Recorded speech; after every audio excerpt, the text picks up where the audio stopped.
For 25 years, Brenda paid the bills, built the business, covered Gary's failures, and kept the marriage standing while he quietly resented her strength. Then one drunk video call revealed everything. He was just cheating. He was mocking her age, planning to take her company, and promising Linda a luxury life paid for by Brenda's labor. But betrayal changed Brenda. She stopped crying, stopped explaining, and became dangerously calm. Gary wanted a wife he could control. Instead, he woke up facing a woman who had finally remembered exactly who she was. My husband called on speaker during divorce prep. His friends were howling. I cut in. Linda is laughing? Funny. She does not know you put her condo deposit on my card, which I just cancelled. Hello, everyone. Thrilled to have you here. Grab a warm drink and drop an M, A, or E in the comments for your viewing time. Now, let's get into it. I was at my design firm studying a blueprint that just felt off. The structure was sound, but the flow? Completely wrong. It mirrored my life. Solid outside, but crumbling within. Afternoon sun cut through the blinds, casting jagged shadows across my desk. It was dead quiet, the kind of silence you earn after 30 years of grinding. Then, my phone shattered the peace. A video call from Gary. My stomach flipped, it always did. He never video called. Gary was a guy who stuck to grunts and texts, especially since he quit real estate 2 years ago. I tapped the button, expecting to see him asking about a lost jacket or demanding his favorite beer. Instead, a neon-soaked blur and the roar of a sports bar filled the screen. The camera sat against a beer pitcher, angled up at his red face and a spinning ceiling fan. But I heard him fine. She picked up. She actually picked up. Gary sounded drunk, arrogant, and frankly repulsive. Hey, Brenda, you there? Got the guys here. And Linda, my best friend of 20 years. My heart hammered, but I kept my voice steady. I am here, Gary. I didn't yell. I just watched. The view shifted. I saw his deadbeat drinking buddies, guys who had not held a job in ages, and there, leaning in with a glassy giggle, was Linda. She waved, fluttering her fingers like she was greeting a fan, not the woman whose husband she was currently draped over. Celebrating, Brenda? Gary shouted over the jukebox. Celebrating our freedom. Freedom? I leaned back in my leather chair. Ice settled in my veins. That is right. I am at the lawyer's office. Well, we just left. Gary laughed, clinking his glass against Linda's. I told him to draw it up. Finalizing the divorce, babe. Done with the nagging. Done with you controlling the money. I need a woman who knows how to have fun, not one who treats me like staff. The table roared with laughter. Linda covered her mouth, faking shock, but her eyes glittered with spite. Oh, Gary, stop it, she purred, pressing closer. I am serious, Gary yelled at my phone like I was a heckler. I am taking half, Brenda. Half the firm, half the house, half the retirement, and I am spending it on a life that does not smell like sawdust. Consider this your notice. You are fired from being my wife. The laughter grew uglier. It shattered 25 years of marriage, of me paying his debts, holding his hand through grief, and building a life so he could stand on top of it and spit down. He expected tears. He expected me to crumble. He had no clue who he was dealing with. While he was playing big shot with cheap beer, I had been busy. He did not know about the forensic accountant I hired 3 weeks ago. He did not know about the emails currently lighting up my screen. I took a breath. The blueprint on my desk finally made sense. I knew exactly which wall needed to come down. Gary, I said. My voice was not loud, but it cut through the bar noise like a diamond. Before you celebrate too hard, and before you sign a single thing, I paused. His smug smile faltered. The laughter died down as the mood shifted. What? He sneered. You going to beg me to stay? No, I said. I just have a question. Thanks for watching. Where are you tuning in from? Tell me below. Let's rewind. To understand why I stayed dry-eyed, you need to see the slow, agonizing death of our marriage. It did not happen overnight. It was death by 1,000 cuts. It started 6 months ago on a Tuesday morning. The kitchen smelled of fresh coffee and the damp chill of a Chicago autumn. I was at the island, reviewing a kitchen remodel contract. Gary shuffled in around 10, scratching his stomach in worn-out sweatpants. Morning, I said, keeping it light. Coffee is ready, he grunted, pouring a mug without looking at me. Out of creamer, he muttered. I put it on the list, I said. Then I decided to try again. I pulled a small cream-colored envelope from my bag. Tickets to a jazz show downtown for Friday night. We used to love jazz. Hey, I thought maybe dinner at that Italian spot before the show. Just us. No phones. No talk about the business. Gary stopped stirring. He eyed the envelope like it was a legal subpoena. He walked to the stainless steel fridge where our color-coded calendar hung. My work in blue, bills in green, social plans in red. He grabbed a thick, red permanent marker. He uncapped it with his teeth. Then, with a squeak that grated on my nerves, he drew a massive, aggressive X through Friday. "Do not plan anything cute," he said, not even turning around. "I am busy." I sat there, the envelope feeling heavy. "Busy? Gary, you have not worked in 2 years. Busy with what?" He spun around, eyes cold. "Stuff, Brenda. I have stuff. I need space to find myself." "You are always organizing. It is suffocating." No eye contact, just the marker scratch and the thud of the fridge door. "I am trying to celebrate us," I said, voice trembling. 25 years, Gary. 25 years of what?" He shot back. "Of you working? Of you being the big boss? You think just because you pay the bills, you own my time? I am not one of your contractors, Brenda. You cannot schedule me." He walked past, grabbing a bagel. "Do not get needy. It is pathetic." If I knew breakfast would be like this, I would have stayed in bed. I watched him leave. The kitchen felt hollow. I looked at the calendar. That red X looked less like a schedule change and more like a target. I came from nothing. My father was a carpenter, a man who smelled of pine and honest sweat. He taught me that if you want something built, you build it yourself. I built my company from a rusty truck and a toolbox. I built this house. I carried Gary when real estate crashed in 2008. I carried him through his depression. I carried him when he decided he was too senior for entry-level sales. I had carried him so long I forgot how to stand straight. That morning, staring at the fridge, something clicked. It was not anger yet, it was pure clarity. He did not want to celebrate because in his mind there was no us. Just me, the bank account, and him the victim of my success. I shredded the tickets. The tearing paper was our anniversary soundtrack. Later, I saw a notification on our joint account. A charge for a florist, $150. I assumed stupidly that maybe he felt bad. Maybe he bought flowers to apologize. I drove home with a spark of hope. I walked in expecting roses on the island. "Nothing, Gary," I called out. "In the den," he yelled, "watching football. No flowers. Did you buy anything today?" I asked from the doorway. "Just gas," he said, not looking away. "Why?" Obsessed with money again? I went upstairs. Bedroom was empty. I checked the guest room. Nothing. The charge was real. The flowers were real. They just were not for me. That was the first crack in the foundation. But any builder knows that by the time you see the crack, the structural damage is already done. A week after that disaster, I tried a different approach. Maybe date night pressure was too much. Men can be weird about expectations. Or so I told myself. I decided to cook. Gary loved my pot roast, slow cooked for 8 hours. It was comfort food. It was safe. I left the office early, stopped at the butcher, and spent the afternoon in the kitchen. I wanted the house to feel like a sanctuary when he got home. I was not just the CEO, I was his wife. I set the table with nice candles, nothing too dramatic. I even opened that Cabernet he loves. 6 o'clock passed. Then 7. The pot roast was sitting, perfectly warm, in the oven. By 8, I texted him. No reply. At 8:45, the garage door finally rumbled. Relief hit me, followed immediately by dread. Which version of Mark was coming home? The man I married, or the stranger who kept secrets? He walked in, tossed his keys, and did not even look my way. He ignored the table entirely. "Hey," I said, stepping closer. "I made roast." He paused, sniffing the air. For a split second, I saw a flicker of hunger, maybe even nostalgia. Then his face went cold. He glanced at the candles and the wine. "I am not hungry," he muttered. "I made your favorite," I said. "It has been cooking all day, Mark." I grabbed a burger with Sam. He lied. I knew it was a lie because he did not smell like grease or onions. He smelled like cheap, cloying perfume. And underneath that floral scent, the sharp sting of gin. "You smell like a bar," I said, trying to keep my tone steady.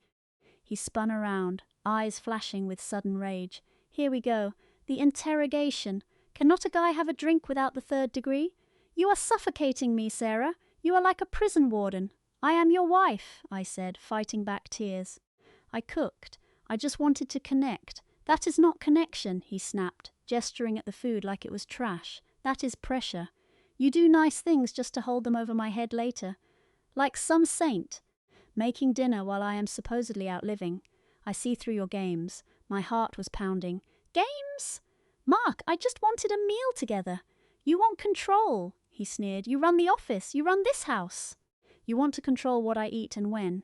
I am not hungry. Throw it out for all I care. He stormed toward the stairs. As he brushed past, that scent hit me again. Lilac and musk. Cheap, but unmistakable. Who were you with? I called out. He stopped on the second step without turning. People who actually appreciate me. People who do not treat me like a total disappointment.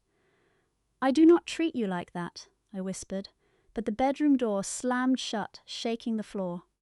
I stood in the silent kitchen, shadows dancing on the wall. I felt invisible. I called it gaslighting now, but back then I thought I was losing my mind. He warped my reality until truth just vanished. I dumped our dinner in the trash. I was done cooking for a ghost. The man upstairs, smelling of cheap gin, was a stranger. I called Sarah for a lifeline. We had been close for years, the fun, wild one. Sarah had been divorced 5 years from a guy who went broke. We met at a local bistro. I was a wreck, but Sarah looked flawless. You look drained, she cooed, her red nails flashing. Is it the firm? Is Mark the problem? I nodded, my voice shaking. He is acting like a different person. Angry. He missed our anniversary, she sighed. Oh, Elena. Men hit weird phases. It is a midlife crisis, she said, sipping her drink. I need to be honest. You are a lot to handle, she said with a tight smile. That is why we are friends. But Mark feels emasculated. You run the company, you pay the bills. Maybe you are suffocating him. It felt like a slap. So what do I do? Stop working? No, she laughed. Loosen the reins. Let him have secrets. If he spends money, let him. You are rich. I am comfortable because I work 80 hours a week, I corrected her. Exactly, she beamed. Be the fun wife. Then a scent drifted over. Lilac and musk. I froze, the same scent on Mark's jacket. That perfume, I said, heart racing. Is it new? Sarah S.'s smile faltered, but she looked away. Just something cheap. It suits you, I said, brains spinning. Thanks. She checked her watch. Got to run. Real estate showing. She hugged me tight. Back off, Elena. Let Mark breathe. Trust me.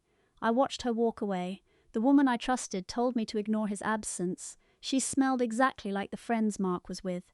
I sat there as my coffee went cold. I was walking into a trap. And Sarah was digging the pit. Not a chance. I drove straight to my accountant.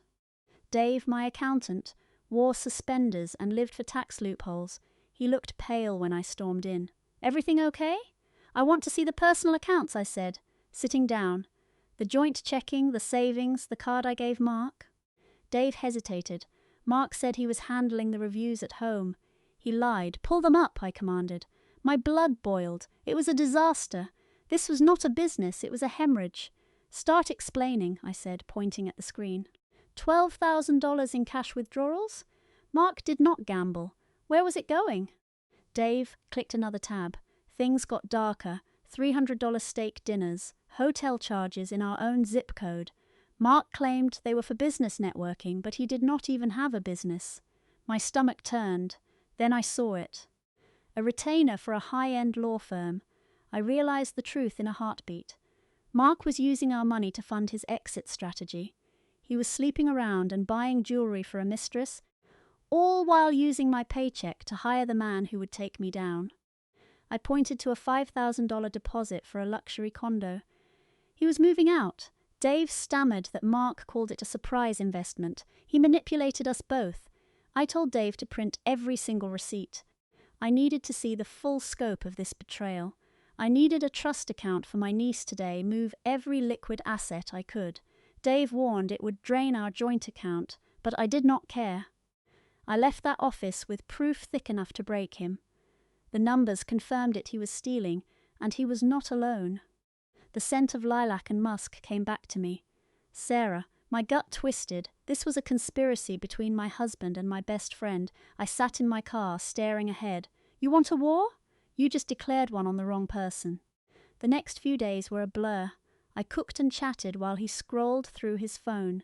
He kept talking about fake leads on a duplex. He was texting her.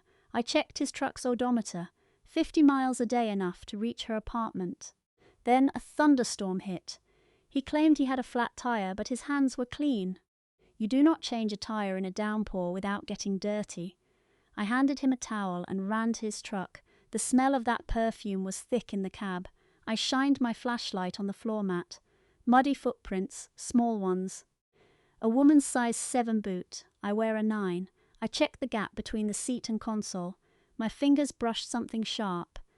I pulled out a pearl drop earring with a custom setting. I knew this earring. I had bought it for Sarah's birthday. She had lost one in my husband's truck. I sat in that truck while the rain hammered the roof. It was not a hunch anymore. Mark and Sarah, the two people I trusted, were laughing at me while spending my money. I wanted to scream, but I remembered the lawyer's retainer. I could not blow my cover yet. I tucked the earring into my pocket and walked back inside. Mark was at the bottom of the stairs, looking suspicious. I told him I was checking the gutters. I went to fix his tea, watching him smirk at his phone. "Drink up, Mark! You think you are winning, but I just found the evidence to bury you." I did not sleep a wink. I needed a shark, so I drove to that firm first thing, the exact firm Mark had paid a retainer to, but Mark was lazy. He had paid online but had not signed the conflict paperwork. I walked straight to the receptionist. 10 minutes later, I was sitting across from the lead attorney. He was sharp, with eyes like a hawk. I slid the bank statements across his desk. Since no official letter existed, he was not Mark's client yet. I smiled. I wanted to hire him before Mark could. We spent hours mapping out our strategy. Every dollar Gary blew on his mistress was marital property he would have to pay back. We were going to claw back every steak dinner and hotel bill from his share. I wanted him out, but my lawyer insisted I needed proof of his volatile behavior. He told me to record the outbursts. Video in my own home was fair game. The trap was set. Now I just had to watch him walk right into it. Get cameras, record his temper. If he threatens you, we file a protective order and call the sheriff. Done. Henderson leaned in. You need a private investigator. You know about the cheating, but you need hard proof. Not just an earring. We need photos, dates, and times. If he is buying property with your cash, we will destroy him in court. He handed me a business card. Hank Miller, private eye. Pricey, but he hits the mark. I met Hank at a diner later. Worn jacket. Tired eyes. Husband? He asked. Husband and best friend, I corrected. Hank smirked.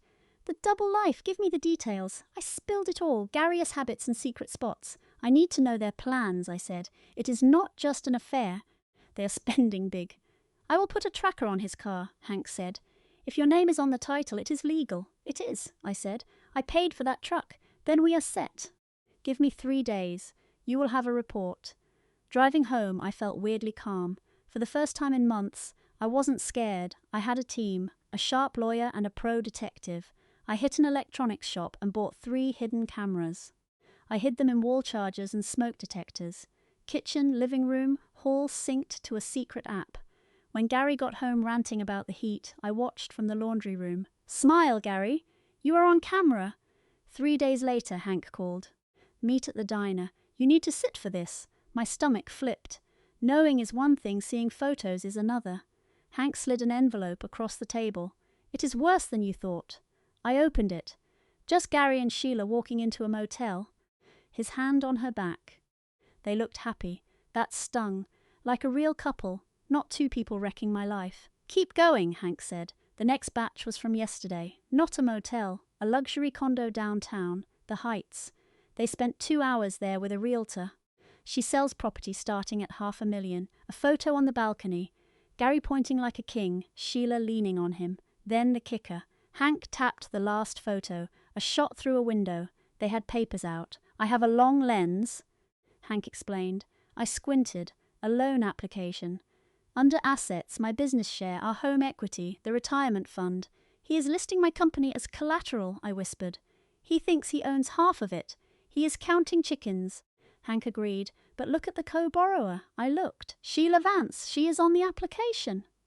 They are not just dating, Brenda. They are building a portfolio on your divorce before you even file. Can they do that? I asked. Not legally, Hank said. This is fraud. I stared at the pictures. The betrayal was deeper than the affair. This was theft. Sheila wasn't just stealing my husband, she was helping him carve up my life's work. They were planning a luxury life paid for by my sweat. There is one more thing, Hank said. I have audio, a parabolic mic. Play it, I said.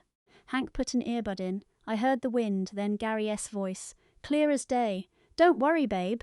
The old hag is clueless. She is so desperate to keep me. She is cooking dinners. I will string her along until the bonus hits. Then I file. We take the cash, and she will be working until she is 80 to pay my alimony. Sheila laughed. You are so smart. The old hag, I repeated, pulling the earbud out. A cold calm replaced the hurt. It was pure, distilled hatred. You okay? Hank asked. Better than okay, I said. I have everything I need. What is the play? Hank asked. I stood up. He wants to play me for a fool?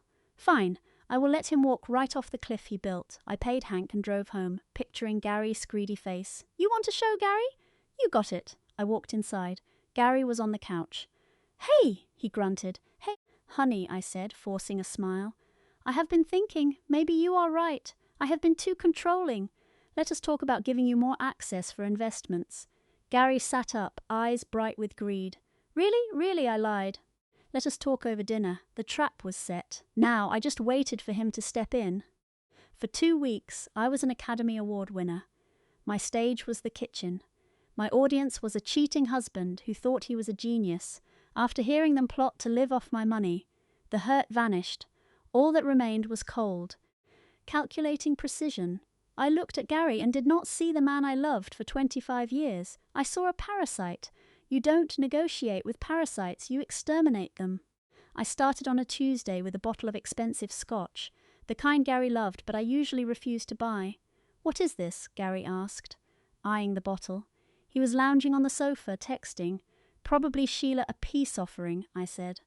I have been thinking about what you said, about feeling suffocated, about me controlling the money. He put his phone down, and I think you are right. I lied.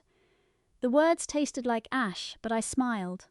I have been so focused on business, I forgot to let you lead. His chest puffed out. It was pathetic how easily he fell for it. Well, I have been saying that for years, Brenda. I have deals in the pipeline. Real estate is bouncing back. Exactly, I said. You need capital. You cannot ask me for permission for every client dinner. I reached into my bag and pulled out a sleek black envelope. I spoke to the bank. I authorized a secondary card on my business line of credit, $50,000 limit. It is for investment opportunities. I handed it to him.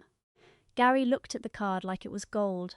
He was seeing weekends with Sheila. He was seeing his freedom. Brenda, this is a big step, he said, trying to sound solemn while a smirk twitched. I appreciate you finally trusting me. I do trust you, I said. I trust you to hang yourself with the rope I just handed you. But Gary, there is one catch. It is a new account, so fraud protection is high. If you make a big purchase, give me a heads up so I can clear it on the app. Otherwise, it might decline. Sure. He waved his hand. Sure. Business, I agreed. That night, I heard him calling from the garage. I checked my hidden camera feed. Gary whispered, Babe, you won't believe it. The old lady just handed me a $50,000 credit line. She basically paid me to leave. We can put the deposit on the Skyview condo next week. She is clueless. It is too easy. I watched him pace, drunk on his own ego. He thought he was the predator. He had no idea that credit card was just bait. He had already swallowed the hook. I played along for 10 more days. I cooked his favorite meals, stopped questioning his late nights. When he smelled like cheap perfume, I said nothing. I just asked if he closed the deal. Almost he would wink. Every time he gave me that smug look, I added another 0 to his divorce settlement. It was draining. Acting like a doormat takes a toll. But I had my sessions with Marcus, my lawyer, to stay grounded. We were building a fortress. Every text, every dollar charged, every lie, it all went into the file. Gary thought he was launching a surprise attack. He was actually marching into an ambush. Just a few more days, I told my reflection. Hold it together, Sarah. The ending will be perfect. While Gary window shopped for his new love nest, I executed a financial move that would stun a hedge fund manager. Divorce is about liquidity. Cash is king. Gary had access to our $80,000 joint account, our emergency fund. If he filed first, a judge would freeze it.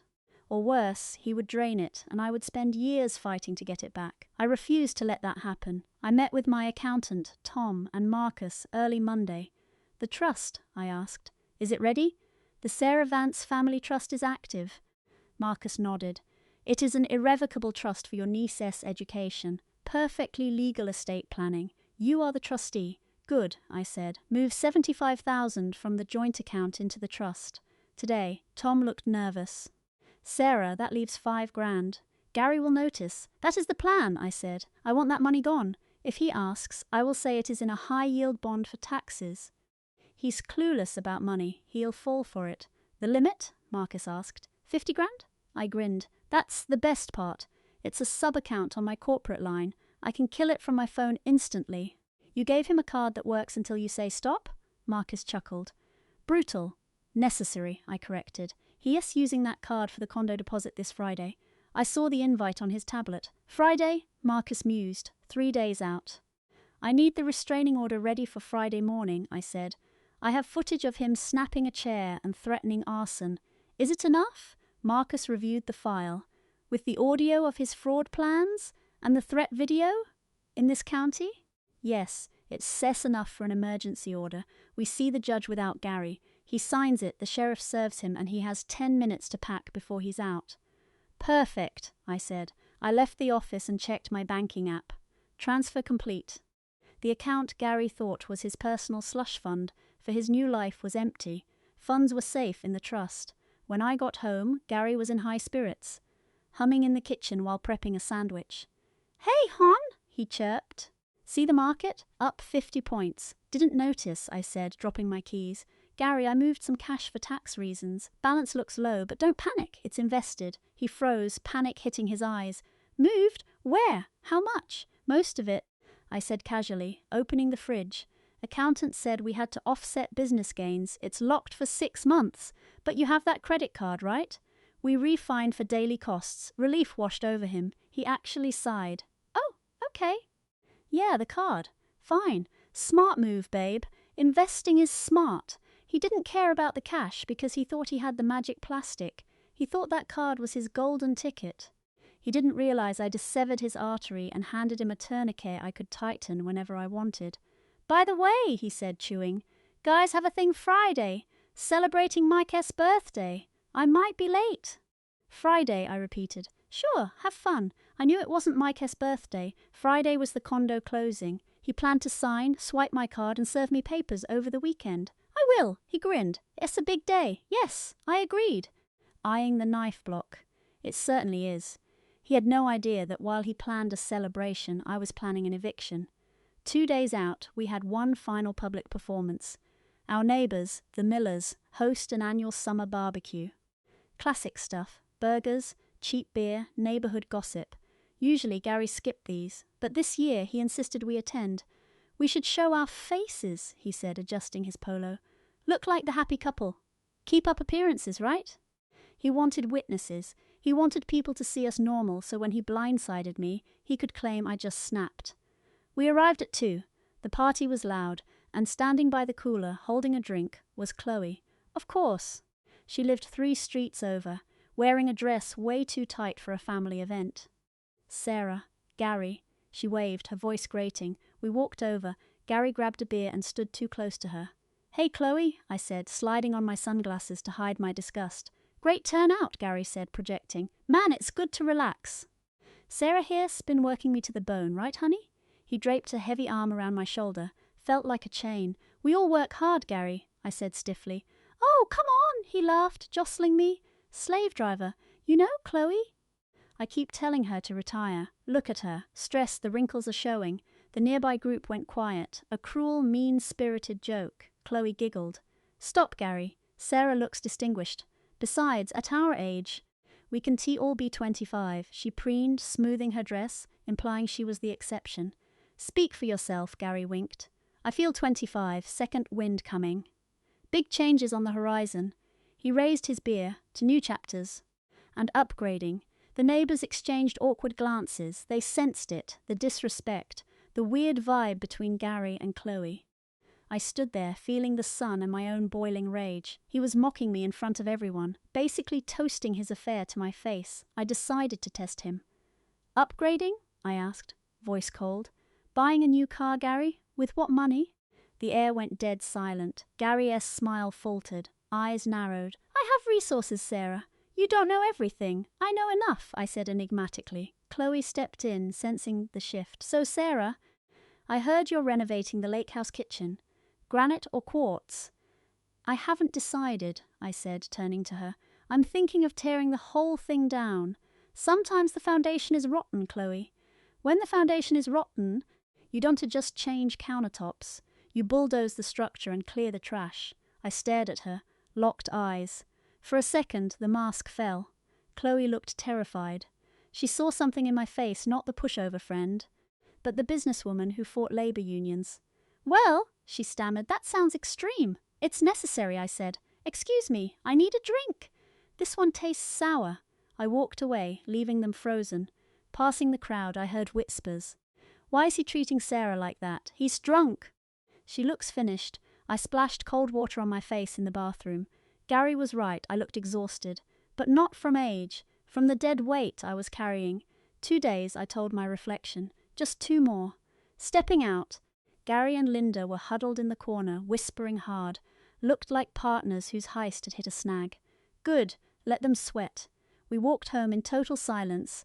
Gary crashed on the couch by 6. I slipped into his office, a room he barely touched, and checked his tablet. Unlocked. I opened his email to find a realtor confirmation. Friday, 2 p.m. Lakeside Towers closing. Bring the deposit check or card for $45,000. Below that, a draft to a law firm. Subject, divorce. Body, serve her Monday. I want full custody of the dog just to spite her. He meant Buster, my golden retriever. The dog Gary kicked out for shedding. That did it. He could take the money. But threatening my dog? That was a declaration of total war. I deleted the draft so he stayed clueless. I packed a bag for Buster and hid it in my car. Don't worry, boy, I whispered, scratching his ears. Daddy is going on a long trip, and he isn't coming back. Friday morning felt humid, the air heavy, like a storm refusing to break. I was up at 5, lay there listening to Gary snore, memorizing the sound to savor the quiet later. I put on my best suit, my closing deal armor, navy blue, sharp lines, killer heels. Gary woke at 8, jittery and smelling of too much cologne. Big day at the site? He asked, eyeing my suit. Huge, I said. Lots of loose ends to cut. Me too, he grinned, a nervous twitch. Meeting the guys at the bar. Might be late. Don't forget your wallet, I said. Got it right here. He patted his pocket, where the black credit card my trap was sitting. See you, Brenda? No kiss. He grabbed his keys and whistled as he walked to his truck. Thought he was walking toward freedom. Once he was gone, I pulled out my phone, execute. I texted my lawyer, then I called the locksmith. You can come now? He gone. Then I called the alarm company to reset my codes and remove his access. For 3 hours my house was a hive of activity. Tony, the locksmith, drilled out the deadbolts. You okay, Brenda? He asked. Never better, Tony, I said. Use the reinforced ones. Inside, I was trashing his life. I grabbed heavy-duty contractor bags and swept his clothes, hangers and all, straight off the rack. His shoes, magazines, toiletries. Everything went into the bags. I dragged 6 of them to the curb. Looked like trash day, but it was really a spiritual cleansing. At 11:30, my lawyer called. The judge signed the emergency protection order, he said. Threats of violence are on record. The sheriff is on standby. If he tries to enter, he gets arrested. Thank you, Arthur, I said. Also, he added, we filed for divorce. Told him to go to the house. I wanted him to see the new locks. At noon, my phone pinged. A $200 charge at a pub. He was buying rounds liquid courage for the big signing. I let it slide one last drink on me. By 1:45, I sat at my laptop. I hovered over the sub-account linked to the card in his pocket. The button read, suspend account. I waited at 1:55. A video call came in. I took a breath. This was it, I answered. The screen showed the bar. Gary was red-faced, Linda was smirking, and his friends were howling. He shouted that he was finalizing our divorce. He bragged about taking half my life. Then I spoke. My voice was ice. "Gary, before you sign anything, listen," he sneered. Asking what I wanted, the bar noise seemed to fade away. He mocked me, asking if I was upset. I asked if Chloe was there because I saw her clearly. "Hi, Chloe." She froze, eyes wide, clueless she was on camera. I told her she was about to put her condo down payment on my credit card. Dave told me it was his card now. I laughed. I told him it was my business card, and since I am the admin, I just reported it stolen. I clicked. Card suspended. I warned him that swiping $45,000 in 10 minutes was a felony. Credit card fraud. His face went grey. He stammered. But I was done. I told him not to come home. New locks, restraining order, and your bags are on the curb. Happy anniversary, darling. Dave stared for 5 seconds, a pretzel hanging from his mouth. His arrogance vanished into pure panic. Chloe grabbed his arm, shrieking about why the card was dead and the closing in 20 minutes. Dave looked like a rat trapped in a maze. He croaked that I was joking, that it was our investment. I corrected him it was my investment, and I was divesting from bad assets. He threatened to call the judge, but I told him to go ahead. Tell him about the fraud and the threats to burn my house down. I have it all on video, he whispered, asking what video. Every room, Dave. I heard you call me a parasite. I heard you plotting to bleed me dry. Chloe pulled away, realizing the game was over. She was not looking at a wealthy man anymore, just a broke guy facing criminal charges. She hissed at him to fix the card. He grabbed the waiter, demanding he run the tab. I watched in high definition.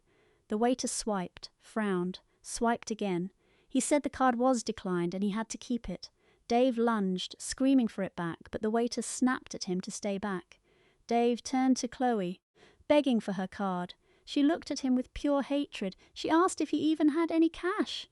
He insisted he did, but I cut in, voice freezing the room. I told him I was done.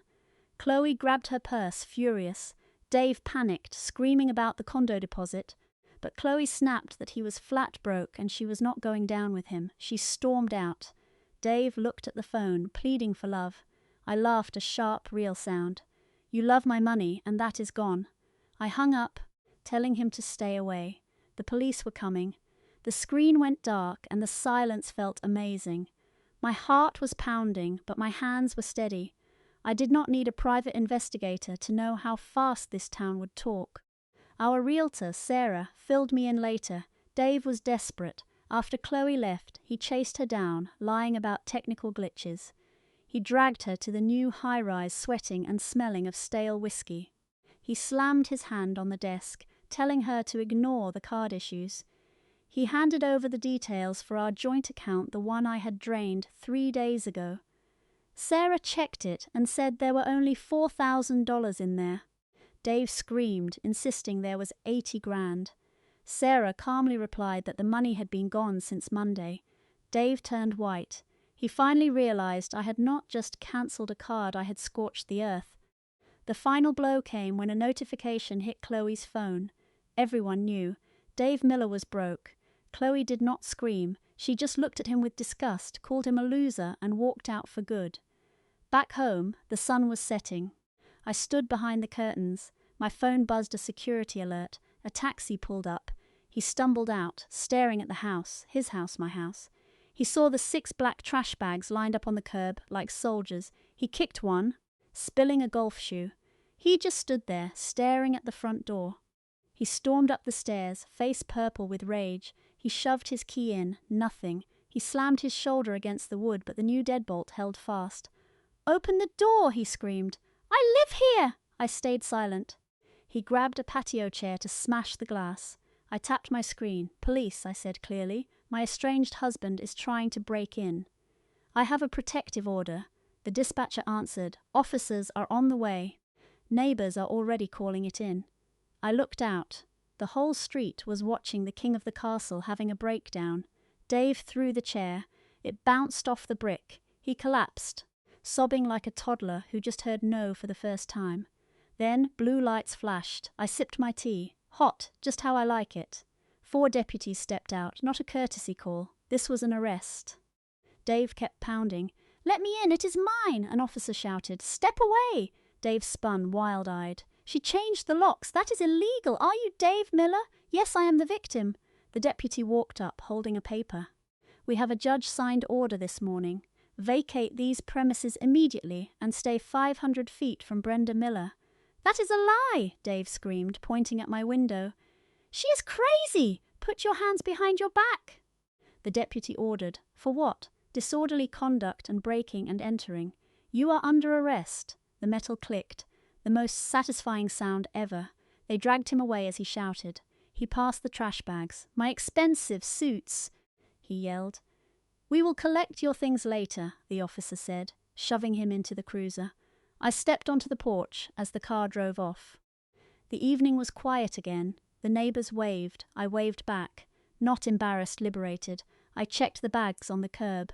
I wanted him to have exactly what belonged to him, nothing more. My phone rang. My lawyer, Henderson. Did it go through? He asked. He is in the cruiser, I replied. Good, he said. That seals the violation.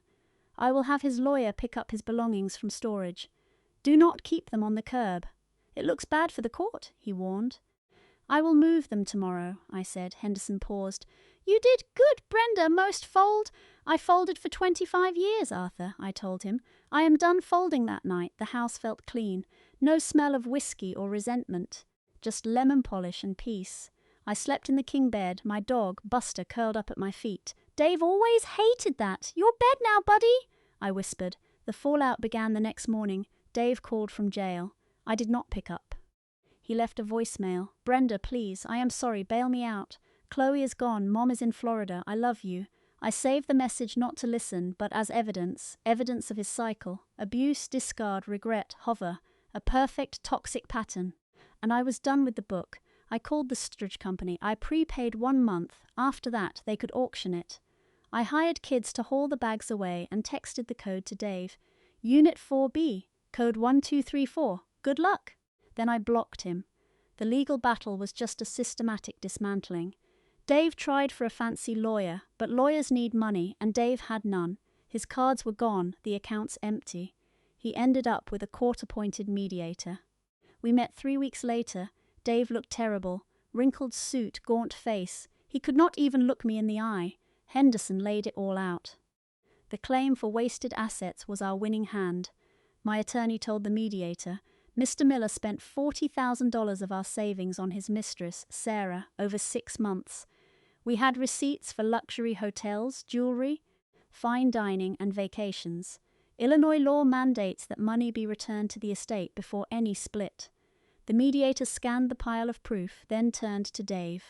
Is this true? Dave stammered, claiming we were mentally separated. The mediator snapped. The marriage ends when a judge says it does. You owe the estate $40,000. Next came the business valuation. Dave demanded half of my design firm. I helped build that, Dave argued. I gave her advice.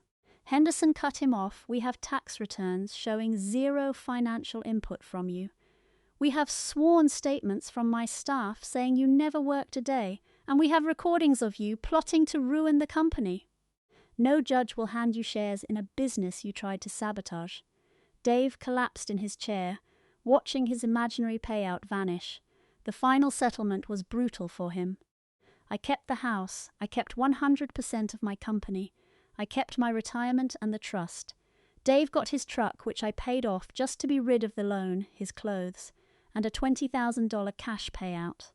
That was his share of the home equity minus the $40,000 he blew on Sarah and the legal bills he caused.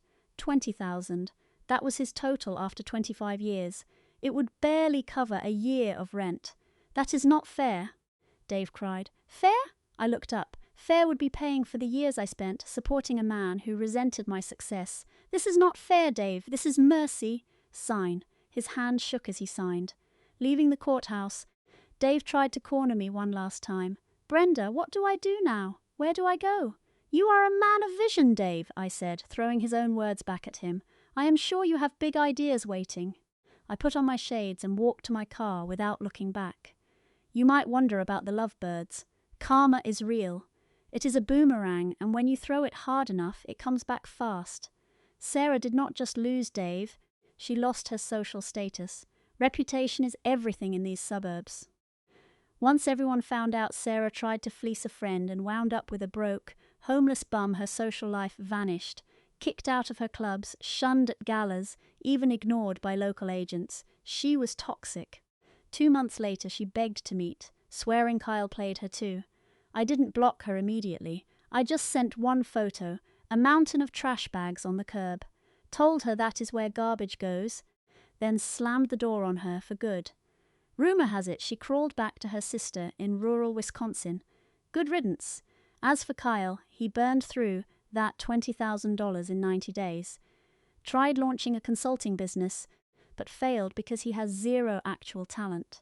Rent went unpaid. He ended up right where he belonged, his mother's basement.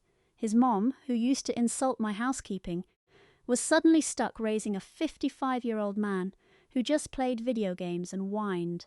I ran into him 6 months later at the market. He looked haggard in a stained shirt, grabbing frozen pizza and bargain beer.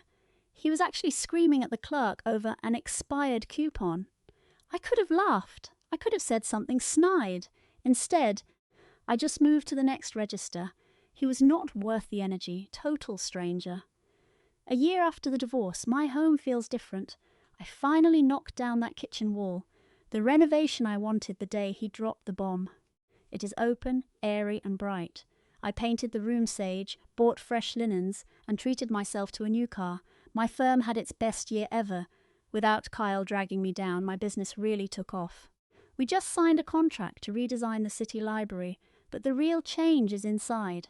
I used to fear solitude. I dreaded that empty chair at dinner.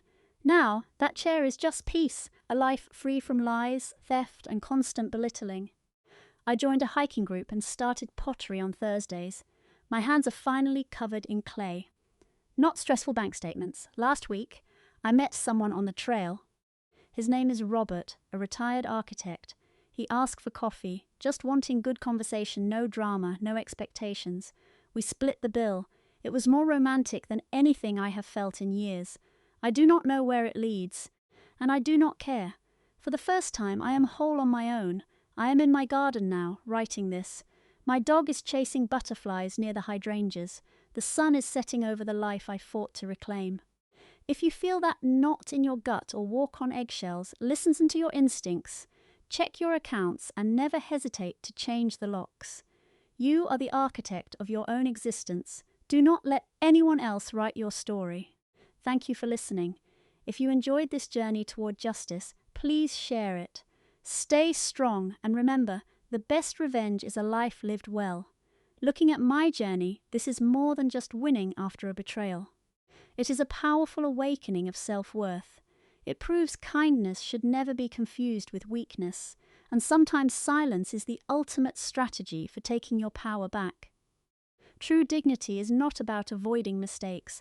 It is the courage to stand up, shake off the dust, and demand the respect you earned. We teach people how to treat us by what we tolerate. Let this be proof that you are the architect of your own happiness, and it is never too late to dump the toxicity and build a future that honors your soul. If you found this story on resilience valuable, please share your thoughts or comment good below. We appreciate you being here and look forward to the next story.